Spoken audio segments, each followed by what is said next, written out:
RSS का फिर BJP पर निशाना। संघ समर्थित पत्रिका में लीक। एनसीपी बीजेपी गठबंधन पर हमला। पार्टी को बता दिया वॉशिंग मशीन। जब से लोकसभा चुनाव 2024 के नतीजे आए तभी से भारतीय जनता पार्टी और आरएसएस में तल्खियां बढ़ती नजर आई। आरएसएस को तो छोड़िए, खुद संघ प्रमुख भी आड़े हाथों पार्टी को लेते नजर आए।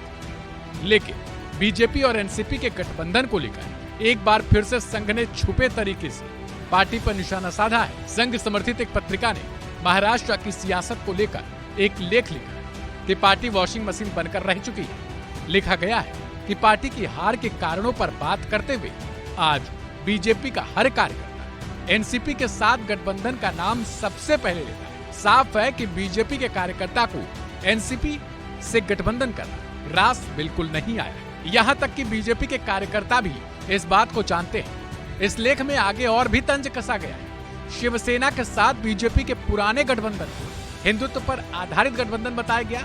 इसके साथ ही इसे एक तरीके से सहज भी लिखा गया है। पत्रिका ने लिखा है कि कुछ एक झटकों के बावजूद बीजेपी और शिवसेना का दशकों पुराना गठबंधन सहज ही रहा है, लेकिन एनसीपी के मामले में ऐसा बिल्कुल भी नहीं। लोकसभा चुनाव के नतीजों को लेकर निराशा बढ़ी है। पार्टी और नेताओं ने अपना कैलकुलेशन किया था, लेकिन फिर गलत क्या?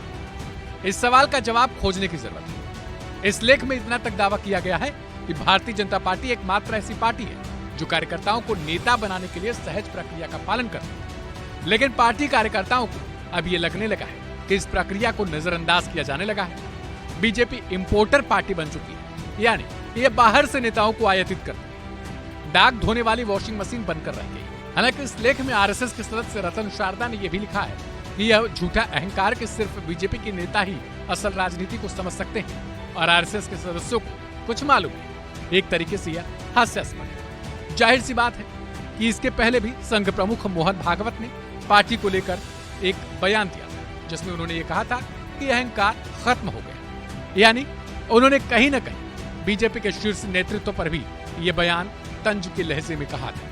हालांकि उन्होंने अपने बयान से बाद में थोड़ी पलटी जरूर, लेकिन आरएसएस के नेता लगातार इस बात की वकालत करते रहे कि पार्टी को हार का सामना इसलिए करना पड़ा क्योंकि पार्टी ने कुछ निर्णय गलत लिए। लेकिन महाराष्ट्र में पत्रिका ने यह जरूर बता दिया कि बीजेपी और एनसीपी के गठबंधन को लेकर बीजेपी के छोटे नेता या फिर निचले तबके के कार्यकर्ता आखिर क्या कुछ सोचते हैं। ऐसे में देखने वाली बड़ी बात होगी कि पार्टी आने वाले समय में इस लेख को कितना सटीक लेती, या फिर विधानसभा चुनाव से पहले क्या एनसीपी के साथ इसी तरीके का पार्टी का गठबंधन रहता है, या फिर आरएसएस के कुछ लेखों का पार्टी सही तरीके से इस्तेमाल भी करती है। इस खबर को लेकर आपकी अपनी क्या राय है उसे कमेंट बॉक्स में जरूर लिखें। ऐसी ढेर सारी खबरों के लिए चैनल को सब्सक्राइब करें और बेल आइकन को जरूर दबाएं।